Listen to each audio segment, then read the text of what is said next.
Du coup, quand on se dit, ok, je veux cet appart, ça se passe comment concrètement? Je sais tu t'as parlé tout à l'heure de mettre une option, etc. Enfin, ça veut dire quoi et c'est quoi les étapes en fait? Ouais. Alors, je tiens à préciser, disclaimer, je suis pas une professionnelle. Je vais parler avec mon expérience et ce que j'ai cru comprendre suite à mes recherches. Mais effectivement, t'as plusieurs choses que tu peux faire. Tu peux soit mettre l'appartement sous option ou soit faire une offre.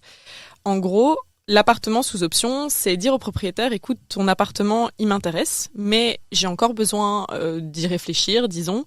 Est-ce que tu acceptes de me le réserver pendant 1 semaine, 2 semaines, peu importe.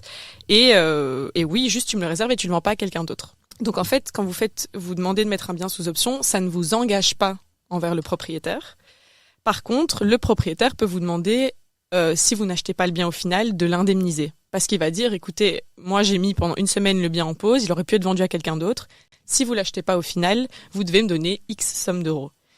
Mais ça vous engage pas, quoi. Vous pouvez vous dire à la fin, ok, je l'achète pas et c'est tout.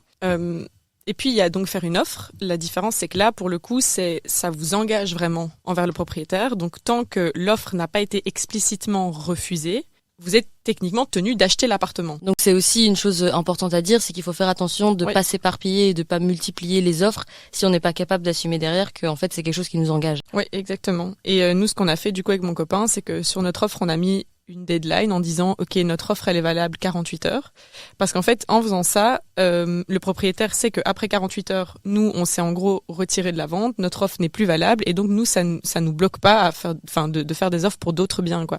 Du coup là il y a pas d'indemnité, quoi. C'est pas une option, c'est vraiment une offre et donc tu t'engages à acheter ce bien si le proprio se dit ok, c'est pour vous. Ouais, si le proprio contresigne l'offre, c'est pour vous.